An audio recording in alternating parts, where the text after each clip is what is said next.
recorded just in case. But yeah, children can teach us some things. It's crazy because what they can do is, you know, just innocently. And I think that's what we're going to learn today is their innocence and how they could go for something and not just let everything get in the way. They just, when they want something, they want it, right? Yeah. They want candy, they want it. And they're crying out not to get it, or a toy. So I looked at it and I was reading up on it, you know, and it's just their simplicity, you know, their ambition to do it. And, you know, the Bible actually speaks on this. It talks about childlike faith, you know, and being childlike. In Matthew 18, it talks about being like a child. And I wondered what was the significance in that. And as I read through it, I was like, man, that's so incredible, because a child is so willing, right? They're willing to do whatever it takes or do what they need to do, you know, and they're willing to listen and follow instructions and just do. They don't do a lot of, it's not a lot of, you know, thinking about what will happen. It's just, they just do it, right? So I want to bring up this video. I want us to look at it. It's going to be two. One of them is going to be like 5 minutes and the other one is going to be about 20 minutes. But I want us to really pay attention to it, because I want you to study what they say and how we can apply it to our businesses and what we're doing, right? And so I'm going to go ahead and cue up the video. The first one, his name is Jack Bonneau, I believe is his last name. How you pronounce it, I don't know if I'm pronouncing it right. But Jack Bonneau, you know, he started this lemonade stand. I want us to pay attention to it, how he started it, and the language that he uses, right? Can everybody see my screen? Yes. Okay, perfect. So we're going to go to the movies, and let's cue it up. Mr. Jack Bonneau. For one 9-year-old Boulder County boy, one lemonade stand was not enough. So he started his own chain called Jack's Stands. I believe that kids can be their own best role models. This young man is becoming a business mogul. Are you the youngest kid who's ever gotten dough from Shark Tank? Hi, my name is Jack Bonneau, and I'm 13 years old, and I'm the founder and CEO of Jack Stands and Marketplaces and Team Hustle, and this is my hustle.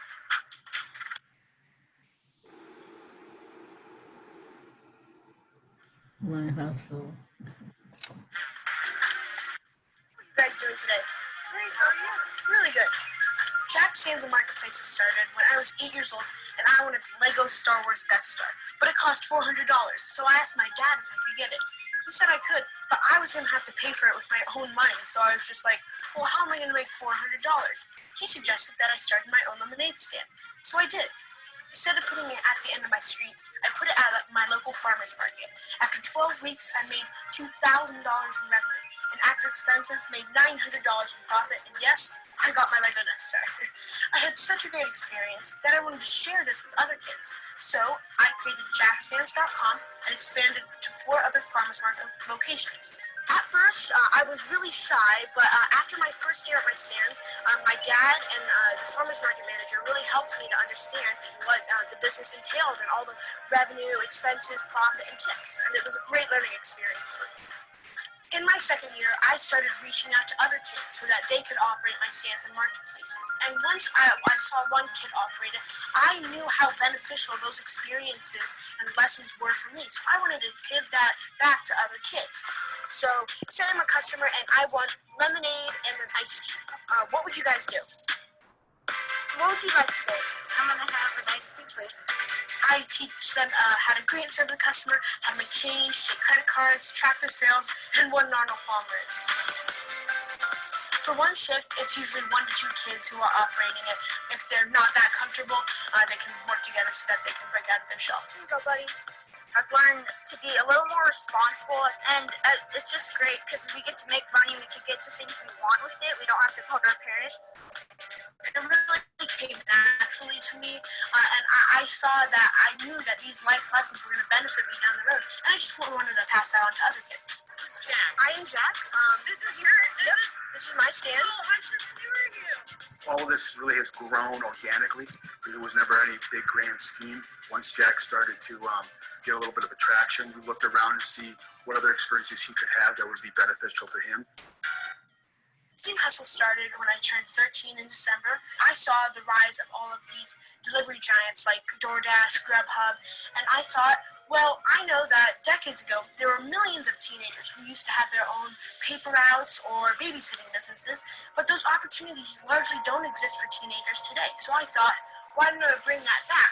Hi, we're here to pick up for Teen Hustle delivery. Awesome. Thank you. So customers can place an order through teenhustle.com or our Teen Hustle app on iOS and Android. They'll place that order, and then Teen Hustle dispatchers will receive it and place the order to the actual restaurants.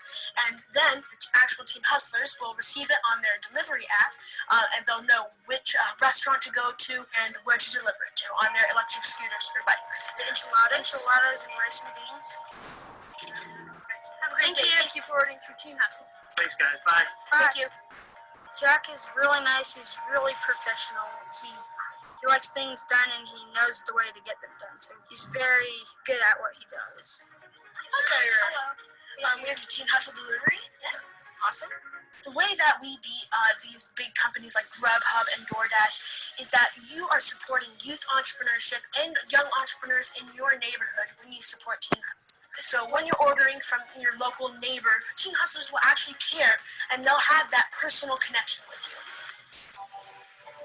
Outside of working, I enjoy doing Ninja Nation, hanging out with friends, playing video games. I also have a black belt in karate, and I'm interested in track. Today we're at Ninja Nation, and I'm going to be working out and doing a bunch of cool ninja obstacles.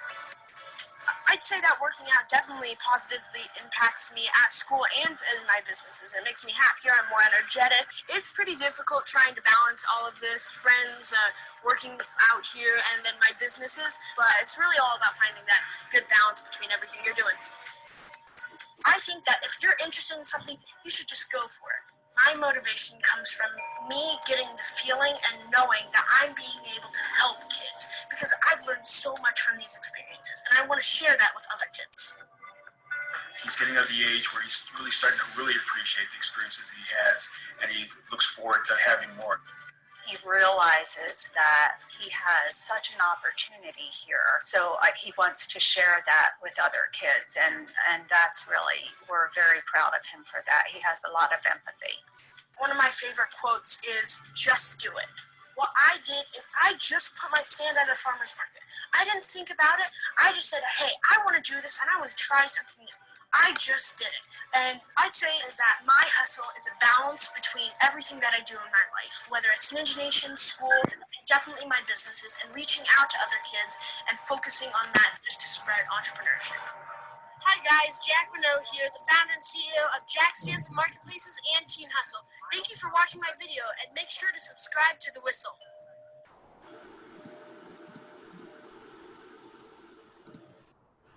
Wow. Wow. Don't that just, I don't know about y'all, but don't that just put a smile on your face like, Yeah. dang, what am I doing? You know, I was like listening to it and I'm like, man, I don't even want to get into it because I know I'm going to go on and on about it. I just want to get into the next video so we can put it all together. But we can all see, can we all agree we can see some similarities in what we doing? Like some of the things he was saying, all the things he believed in, like it's the same principles as an entrepreneur. And it's crazy that, you know, a young man like himself could just think, he just thought outside the box, you know, and he just was like, man, I'm gonna just do it. I love that quote, just do it. But anyway, we'll get to some applications later. Let's cue up the next video because I want to get through the video so we can really get into the things that we learned here. I got a lot of notes already. But Michaela Ulmer, okay? Michaela Ulmer is someone who started a lemonade. It's interesting. They love to start these lemonade. They love to start lemonade. But she started a lemonade stand. And anyway, it grew large to like, I mean, I'll give you guys a synopsis. You know, it went to Whole Foods, okay? And then ended up being like $11 million contract. Think about that, $11 million. Okay, so I want us to look at what she said. She gave an interview, and I love the interview that she gave. because it really showed a lot about her character and how she started. And I want us to pay attention to that. So let's go to the movies again. And this is Miss Michaela Ulmer. And again, she's I think she's 14 in this interview. So let me cue up the video really quickly. All right, can everybody see the screen? Everybody can see, it's black screen, but can everybody see it? Yeah, black screen. Okay, perfect. All right, so we're gonna go to the movies. Michaela Ulmer, let's go. Thank you for coming, everybody. I know I that, seen it.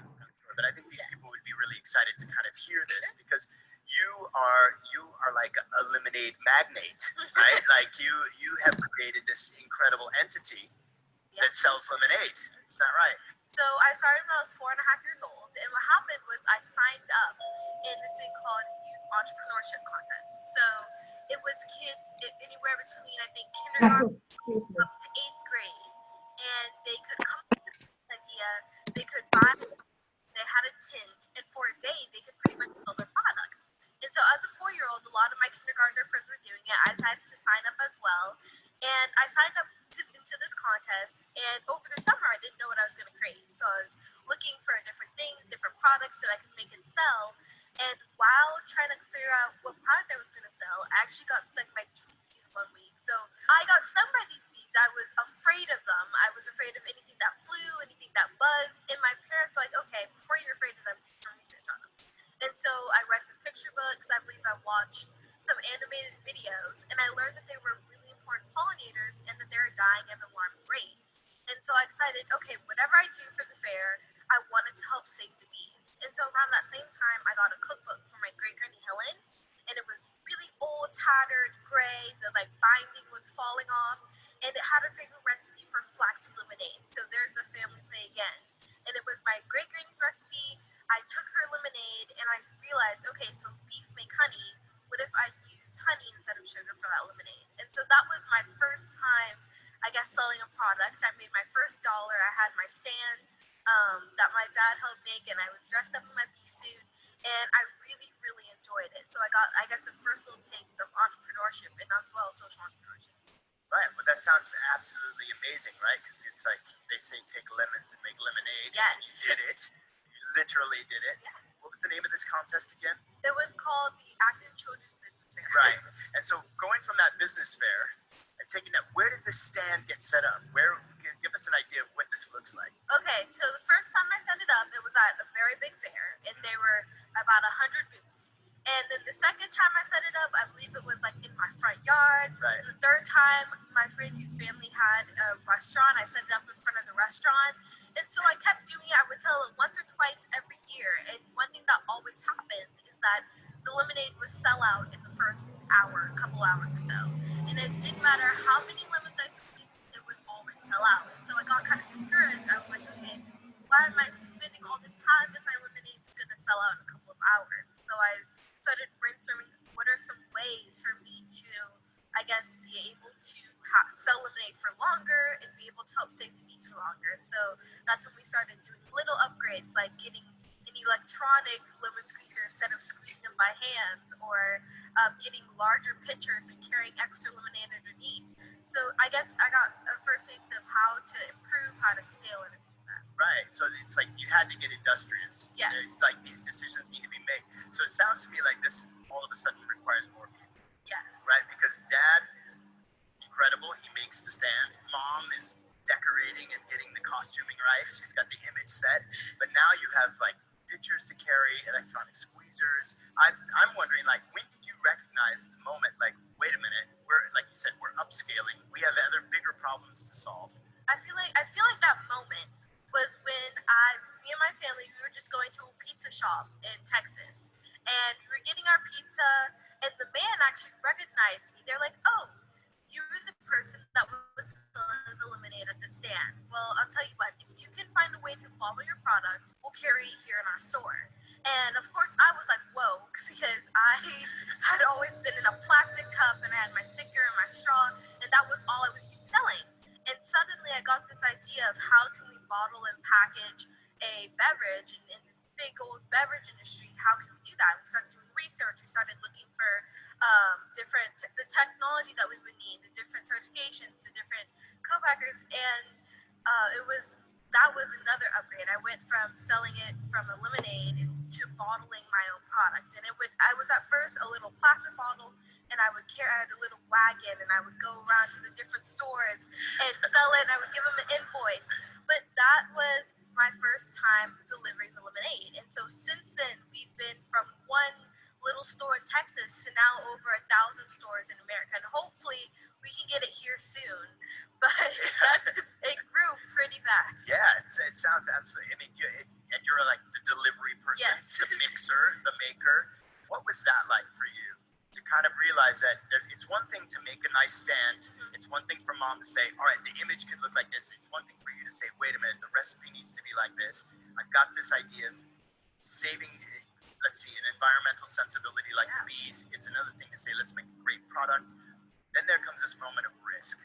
Like, okay, well, what do we put on the table? Like you're saying, okay, we have bottling questions. We've got permissions to sort out. We've got regulations to appeal to and to meet. We've got all of these sorts of things. It obviously entails more time, more money, more everything. When was the moment that you said to yourself, this is going to be risky on And it one could be level, a good opportunity. and it could be a great opportunity? Where did that question start to really come to you? And you, as a really young person, I mean, I don't know how old were you when this question maybe came to fruition? I feel like it was around 9. And the reason why is because we got in the invitation, we got a letter from an Austin chamber. They said, Shark Tank is coming to do auditions here in town, and we'd like you to maybe try pitching it. And initially, I'm not sure if any of you have seen Shark Tank, but the sharks can be pretty rough, and they can be mean, especially to kids. And so my parents they initially said, no, you're not going to go on Shark Tank because we don't want you getting discouraged, and we don't want, in case your product does not get a deal, we don't want you to stop trying to work and sell this lemonade. Right. And so I've always wanted to go on Shark Tank. I've always watched the shows, and I was like, no, I really want to go. And eventually, I convinced my parents to at least let me do the first little pitch and see how it goes. And so we did the first pitch, and it's really, really good. And we kept on going through the different rounds of audition until suddenly we were up on the show. And so that was a really big risk of, should we go on here? We might not get a deal, but we also might get great publicity and land a lot of seed funding for the company. And that was a big risk that we had to take. And eventually it ended up great. I landed a deal with Mr. Damon Johns, who's one of the sharks on there, and he's been a great mentor ever since. But I think risk-taking is an important factor in starting a company, even as a student, because you have to learn from your mistakes. You have to also learn from your successes and go around and apply that in the future as well. I think we find a lot of times today in the era we live in, I know a lot of people talk a lot about failure and success. They talk a lot about the fear of failure. Failure is essential, right? We absolutely need it, and ignoring it or fearing it is a difficult. Yeah, it's like you said, it's a missed opportunity. What was your biggest failure? So I feel like before I had the lemonade company, I had a lot of the products that I would try to sell as a little kid in front of my house. Like I tried to do friendship bracelets at one point.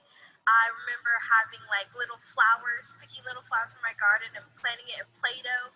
So those didn't do great. But each time I learned something. Like I learned from my friendship bracelets that you can't do regular friendship bracelets that all the other kindergartners are doing. You have to do something different. So I learned about creating a unique product. And from doing the flowers, I learned that, okay, so you have an okay product, but you need to make sure that you have marketing. So you have to have like signage and things like that. So each of those little things that I tried to sell, because I've always been like kind of creative and I've always enjoyed making things, I learned something. And so even today, one of my biggest challenges in the past was after we went on Shark Tank, there was another company that had a similar name to ours. And my parents sat me down and they said, okay, so there's another company and they want you to pay a couple $1 million to borrow the name or either change the name completely. And when we went on Shark Tank, the name was Be Sweet, Not Being Bees. Right. And so initially it was, no, I'm keeping this name. I came up with this name when I was 4 and it's like the the identity of my brand, and I'm not going to change it. And after like a couple of weeks of learning the different products in the market, I realized if I want to grow my company, I might have to change my name, because I wanted to do lip balms and I wanted to do t-shirts and different products other than lemonade. And the former name didn't allow us to do that because there was already B-Sweet Cosmetics, things like that. So I couldn't really expand with the name I previously had. So I had to take a challenge, and I guess what I like to say is I call the challenge lemons and I call the end product lemonade, but I had to add the right ingredients and to turn it into lemonade. So we changed our name, but instead of just going through a name change, we got different companies and different partners to help us. So we completely changed the branding and the website. And the first time we launched it was at the White House. So I guess we took a big problem and a big difficulty that the company had, and we made it positive, and now that's the name that we have so far, and I still love it. Yeah, and so you're right. You met this moment and you said there's nothing in the world you'd rather not do, and you turned it into this wonderful success. What has the result been for you? What do you think by kind of taking that risk and giving up a little bit on your own preset ideas, and then finally accepting what ended up being inevitable? What do you think the result has been for you? From that particular experience, I won an award for the name change. And from other experiences, like getting stung by the bees and deciding to do some research on it, I have there's a company now that's associated with that. So in general, I feel like try something new and try to, even if it is a risk, try it. And you have to take account, okay, so what are the positive outcomes? What could be the negative outcomes? And make sure you weigh them. And when you do that thing, if it's a mistake, you learn what did I do wrong and what can I do to improve it next time. If it's a success, you say what did I do right? What can I do to apply that to the next time? So that's what I've been doing, and I've still been doing it. I've run the company for 10 years, even though it started really small. It's been going on for 10 years, and we're still doing that every single day, problem solving. Yeah, I think I want to know how you make these decisions. Would you consider yourself an intuitive leader, or are you kind of an analytical leader? Okay, so in my opinion, I'm more the intuitive part. My dad and my mom, they're probably the more analytical. Right. And I'm the person that goes off of something like, oh no, the bees are dying, I'm going to do whatever I can to save them. Or, oh no, there's not enough product in the stores, I'm going to go out to the stores and pitch the product. So I'm the person who takes whatever in my surroundings, whatever I encounter, and do whatever I can to help solve that. And I think that it's important, whether you're intuitive or analytical, to find other people on your team that are the opposite.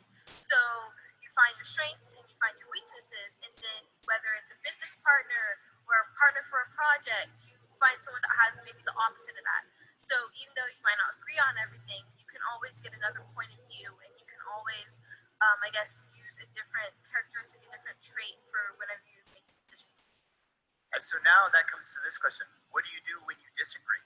Have you had moments where you disagree with your business partner, and your business partners in many senses are your parents? Yeah. So I have a pretty big team. We have national sales teams, we have regional brokers, and a marketing team. So it's grown from being just me and a family company to actually hiring people like an office admin and everything like that.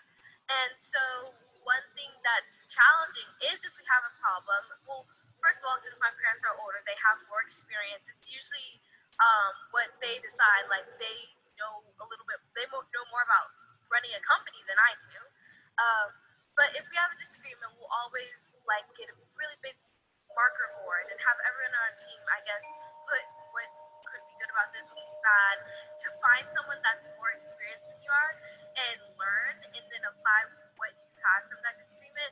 But it's usually I'll learn from my parents when we do have a disagreement, which is rare. Which is rare, Yeah. right? Because you guys have kind of got this harmonious sensibility. You fill in each other's blanks. You're the leader of this company because you're the person who kind of put this idea, this out there. What type of leader would you like to be? Where would you like to see yourself? Somebody running this business or another business or whatever it is that comes. I would hope to be as helpful as I can as possible. So even if I do another company, it would probably be a social company, so something that helps solve a problem, which I think is really, really important. But as I continue to be a leader I would like to be as helpful, whether it's to the team or whether it's to the different people in our audience, which we do have an amazing, whether it's through social media, through like our consumers in the store. I hope to be as helpful, and I hope to get as much insight and knowledge and different opinions as I can, and take that into consideration. What does your day-to-day business life look like? What do you So- do when you wake up and do your thing? So I'm 14, and I'm a freshman in high school, so I still have to go to school. And that starts at like 8:30. I still have to do chores. I still have to do homework. So a lot of the times, if I'm working on my company, it's on the weekends or it's during breaks like summer, which thank goodness is coming up soon. But that's usually when I have the time to work on my company. And when I'm not doing that, when I'm at school, it's my family, it's the team that really controls the business, and then I'll help out on the weekends, I'll help out on breaks, and I'll help out after school when I can. So it's busy. I do have a lot of homework, and I do have a lot. We're writing a book that's supposed to come out. I'm writing a book that's going to come out June of next year. It's going to be called Be Fearless, and it's for young adults. So I have to write a book as well as write my English essay. So it can get hard to balance that sometimes, and it's important to, I think, to use technology in order to help you balance that. So a good calendar and a planner and things like that. But yeah, it does get pretty busy sometimes. What is life like now in high school for you? So you show up and you're the young lady who started lemonade industry. So I usually don't like incorporate the two things. So I won't go to school and say, oh, I just came back from like a presentation at the Brain Bar. I like to keep them pretty separate for the most part. But if there is someone at school that's trying to do the business fair or trying to start a different company, then I'd love to help. So if they want to know, hey, how can I make a website? Well, here's some cool things that you can use that I've used in the past. Or how can I make a logo? Well, use this graphic designing software, and I'll help you. Like, I'll teach you how to use it. So I'm always available to help, and I love like teaching my friends what I know. I love learning from my friends, but I usually don't like incorporate too much of my business into my school. You seem pretty media savvy, like electronic savvy. So what is that in your life? Like, Okay, so for the most part, I think all Generation Z are media savvy. They're native to technology, and so we know how to work it. We all know how to use tech, but it's important to apply that in business. So Yep. we've got free applications that help us make logos and do websites and have an e-commerce site, and it's like right at our fingertips. And so it's important to learn how to utilize that technology into, I guess, starting a company as well. yeah. But I want to just because we kind of didn't touch on this, the idea of the bee.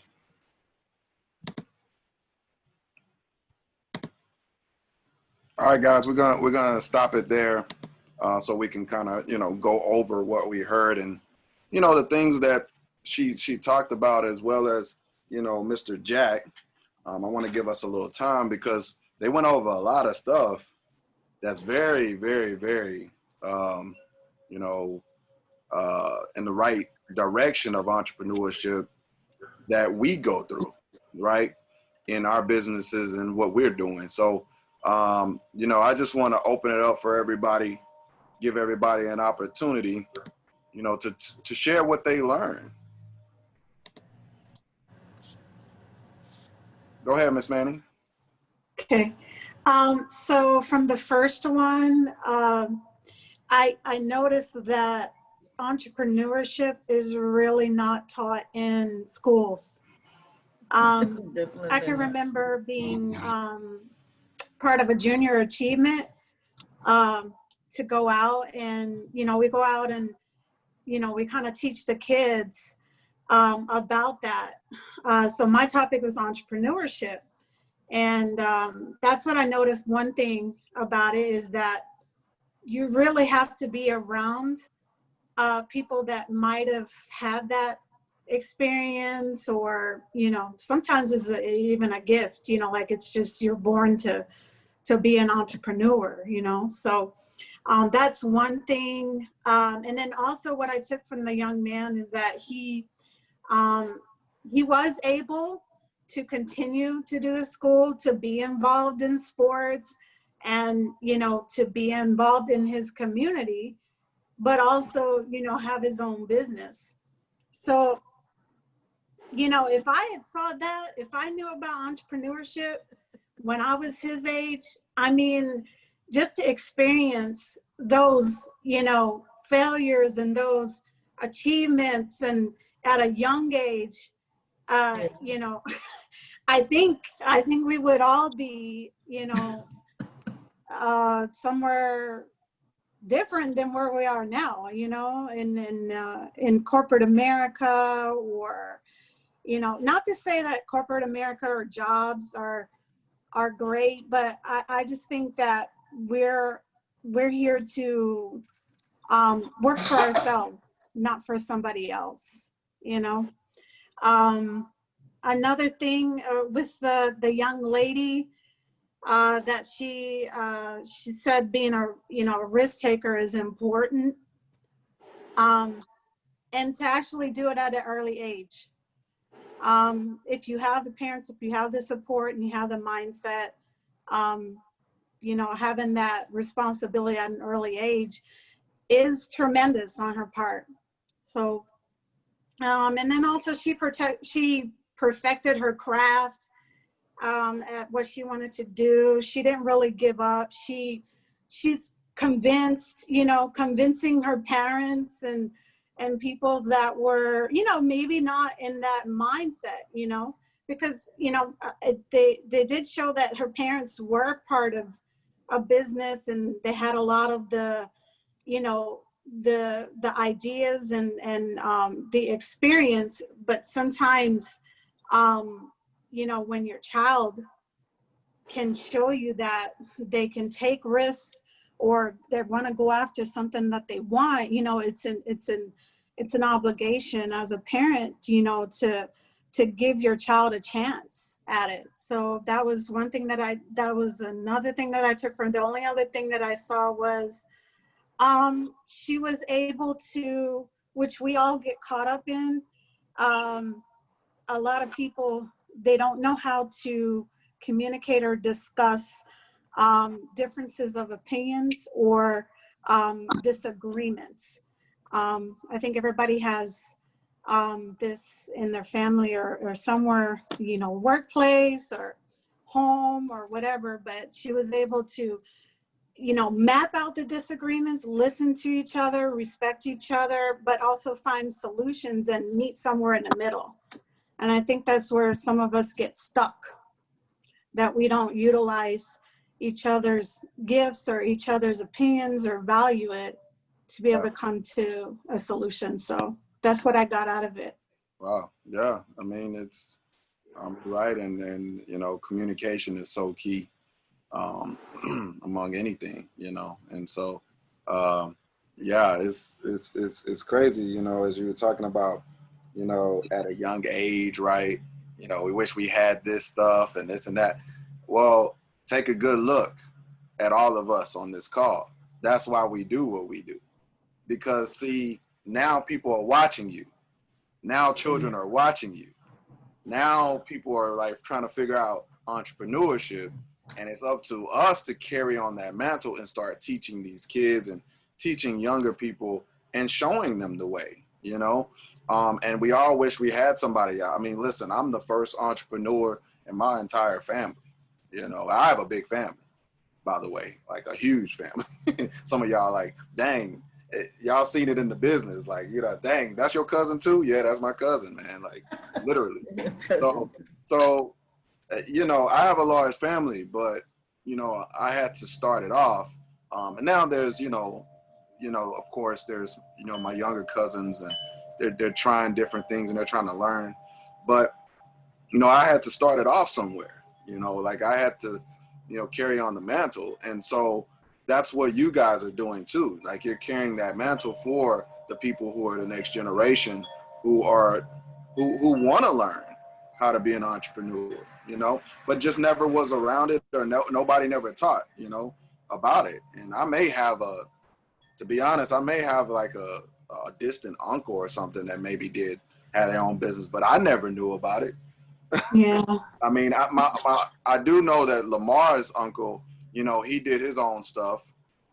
He was an entrepreneur. He did certain things here and there, but to be honest, I really didn't have anybody that really just told me how to do it. So you're right. It's a big deal. So It's true. yeah, thank you for sharing that. Thank you. Yeah. Anybody else? Got I something? Yeah. have. Mine was Go ahead. he had a plan and he just went straight forward and he didn't let anything stop him. He thought outside the box to figure out different ways to enhance his business. He even took it even further by understanding that he needed a team in order to make his business grow, and at the same time had the mindset to teach his team exactly his vision and how he wanted it to be done. And that's something that we do with our IBOs and everything like that. We teach them to be the leaders that we want to be and everything like that. And his business just grew and grew and grew is because he never stopped. He found different ways to keep enhancing his business, the determination, everything that he had from there.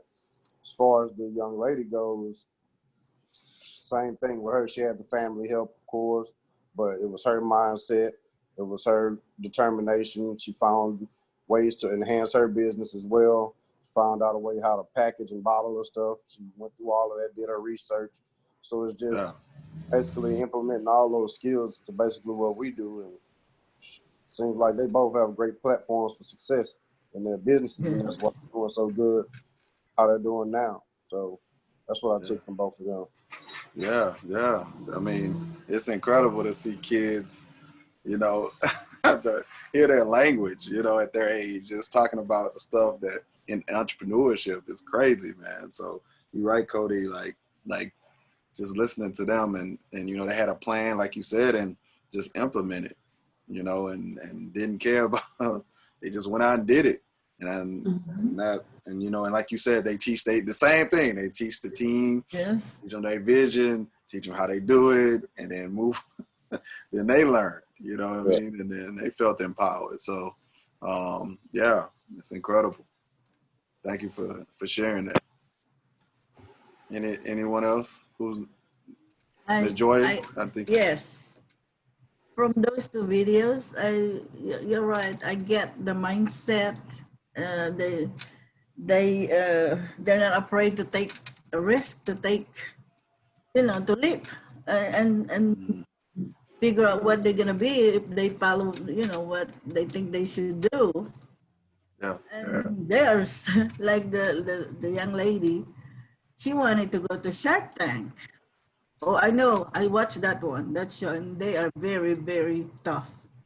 But the parents tried to spare her. Oh, don't go.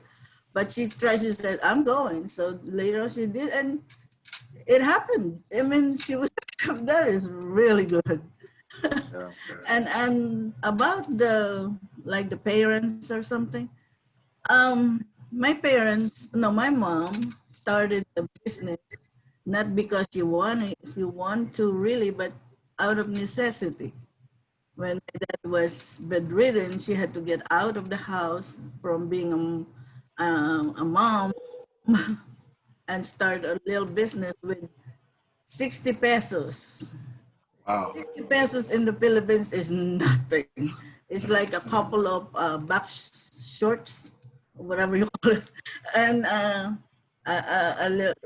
house dress. She went to the flea market and get a table. And whatever she got from that, she bought some more. And when I was having a hard time, I was there growing up. We opened the store in the 5 o'clock in the morning. All of us will open the store. It got bigger. She ended up with 4 department stores with just one table. Wow. That's why I said, that's why when I was having a hard time, when my kids were growing up, I remember that. And I remember what we were doing. So what I did one weekend is went to the flea market and asked the guy, how much will you like for a weekend? And he said, what are you gonna sell? And I said, well, old clothes. My kids outgrew some of the clothes, so I started And like my mom, I got one shop for old, as the old clothes. I buy people's old clothes, you know, the used ones, the good ones, and I sell them, resell them. And then as I get bigger, I buy new ones.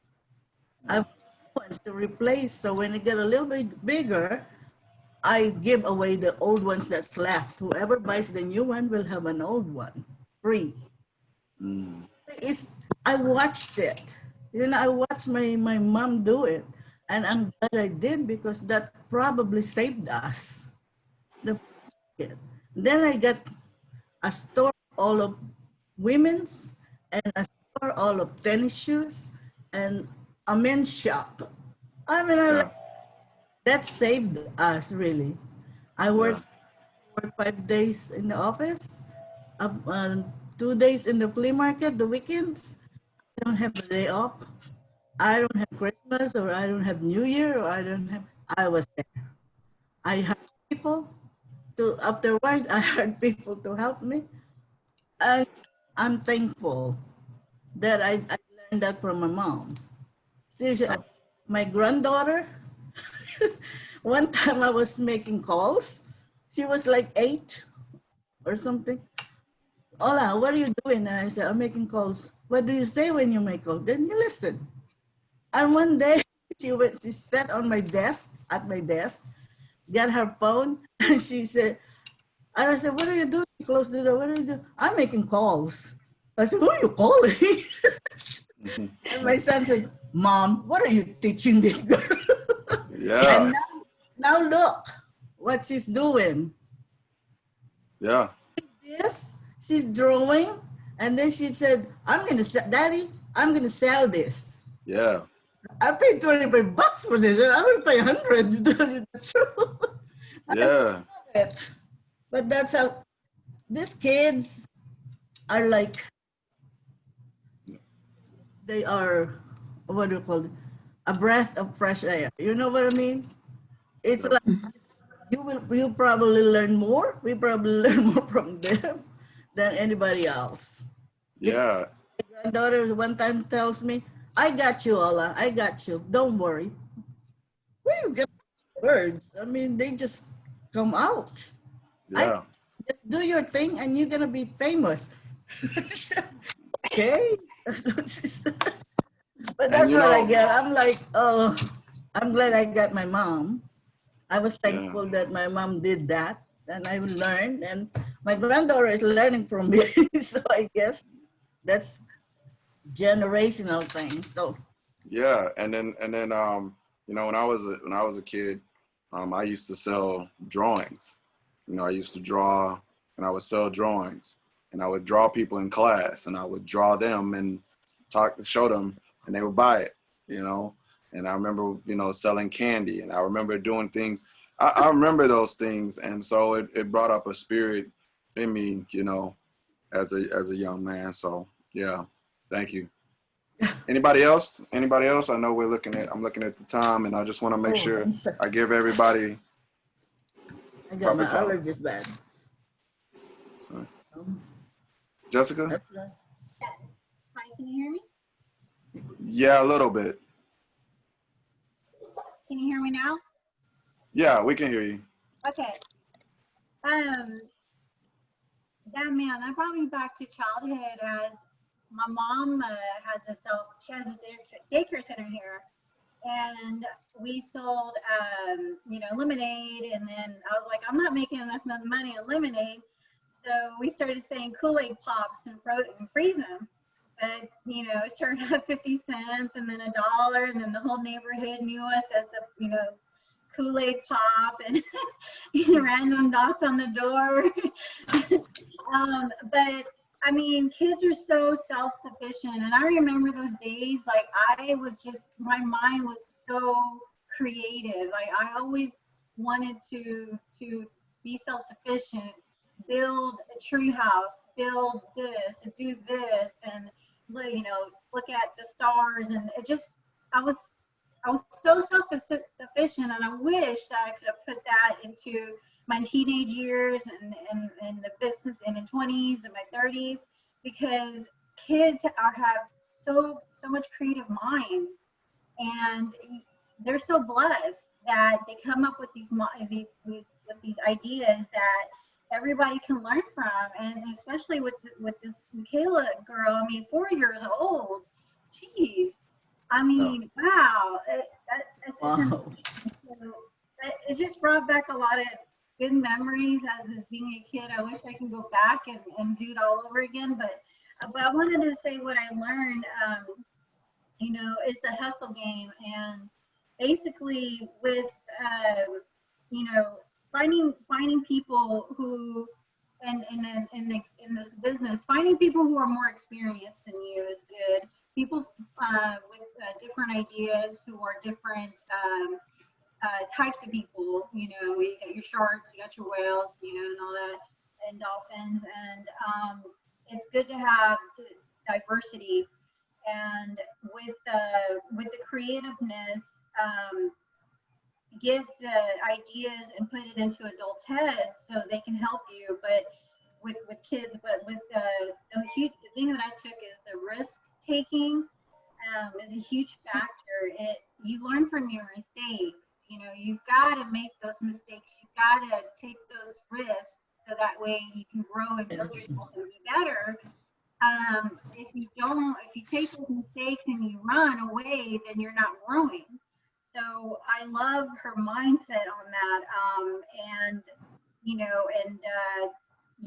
The applications and the products that they have and that we have now, I wish we had back in the 1990s and 1980s, But I mean, like I said, kids are they're like sponges and they're so creative. So everybody should learn actually from kids these days. So. Yeah. I mean, we just learned a lot from 2 kids. Yeah. From 2 kids. So absolutely. Thank you. Anybody else? I know we got Charlene, Mr. Lawrence. Anybody else got something they want to share really quickly for the next? Got maybe 5 minutes to share. So anybody got something? If not, then I'll go. Go ahead. I'll go then. Yeah, I mean, I got a lot of notes, and everything y'all said is just really just a piggyback, really. Jack, I love it. He said, my hustle, he created my hustle. That's funny. That's funny from a kid, my hustle.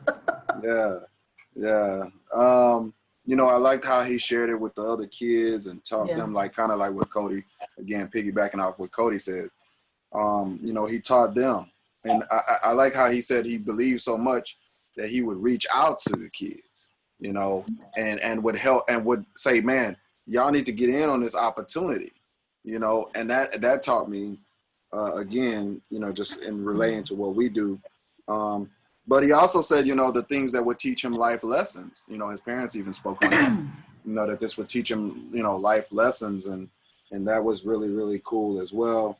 He said, and the other people, when they were describing him, were saying that, he liked to get things done. He was supportive, but he liked to get things done. He wanted to get it done. And that was, something that,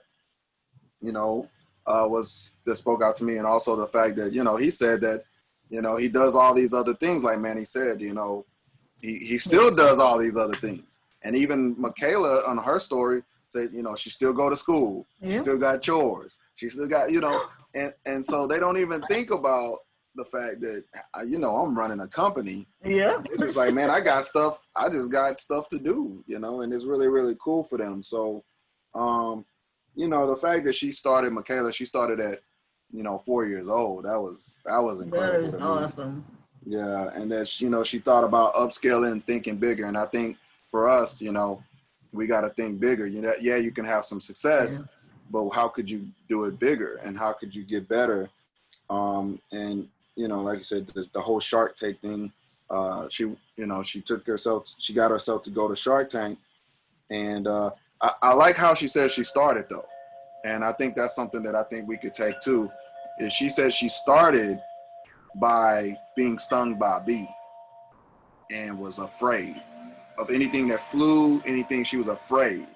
And I think that's what I think we could also take from this is that, you know, she didn't let her fear get her out of sorts with her purpose, you know. And so she actually let the fear drive her to learn more about the fear, to learn more about bees and how they pollinate and how they do that, how they live their lives, to bring her to a space of how could she use this fear and use it as a trigger mechanism. So I like that in her. And you know, of course, there's a lot of other things, but you know, turning the negatives into a positive. Yeah, that you know, she failed at friendship bracelets, right? She failed at those things and flowers, but she learned. And yeah, I mean, and then the other thing that ended, of course, is what Jessica said about, you know, having diversity and learning from different people who not the same. I mean, I know you guys may be different from me, you know, but I have to learn from you guys as a team. And that's why I value, you know, the inner circle and everybody who's around me, because that learning from you guys is important, you know, to learn from different perspectives. And I'm just, you know, we all are different, but you just have to learn, you know, you have to learn and apply it. So that's really what I learned, guys. But I don't know if anybody wanted to go. I'll you know. I just want to add on Michaela. She watch videos. She read books. So, yeah. You know, her mind is like, wow. On that. Yeah. She knows she had to watch these videos to learn. She has to read the books. Wow. Mm-hmm. That's she said that she learned from people who were more experienced than her. In certain things, she had to learn from them and not be the person who says I'm experienced in this. You know, she had to learn. She's like, I'll learn from somebody else, you know, and then I'll get better. So that was had more experience than she did. So she was willing to learn. But the overall, I think we can take that from these kids is that their willingness to learn. They're willing, you know? and they're not afraid. Well, they are. Yeah. Being afraid didn't stop them or did not hinder their, you know, what they wanted to do, and they did it. Yeah. Yeah. That's like, wow. I need to learn from that. The fear needs to go. Yeah. Yeah. Fear needs to definitely go. What I'm saying is I used to learn this, you know, like I said, I did that when my kids were growing up because I had to. But then I really need to do that again. You know, try real or hard and get the fear out or eliminate that for real. Yeah. Eliminate that fear, and everybody needs to take that, you know, just take that into consideration, you know, just to eliminate that fear. But as we close, guys, I just wanted to definitely, you know, I love personal development. Obviously, I'm doing it outside today, you know, just enjoying the weather. And, you know, wow. Yeah, this is great to enjoy the weather. It's a great weather. But yeah, I just, you know, I wanted to go over this today because, you know, sometimes as us being adults, you know, we have life experience, right? And the life experience sometimes is, and don't get me wrong, it's great, but sometimes it hinders us because we think of all our experiences and all these things, and we hesitate because of experience. So I love the fact I wanted to bring this to the forefront for the kids to show us today that you gotta be that child, and you have to have childlike faith and be a child in things to, you know, get that willingness back, get that hunger back, get that hustle back. And so, you know, I had a dream of growing up. I was gonna be an NBA player. Now I wasn't tall at all, but you know, hey, that was my dream, and I pursued it, and I didn't let nobody tell me, you know, that I couldn't. So, you know, we just need to have those things in us again. So, with that being said, I know, you know, again, we're over time, Oh, but I did want I to have make to add. I have to add this though. I use Yes. the word hustler. I was called hustler before. I mean, everybody, even my kids call me, "Mom, you hustle too much," and I said, I just, I Well, just, people, it don't matter.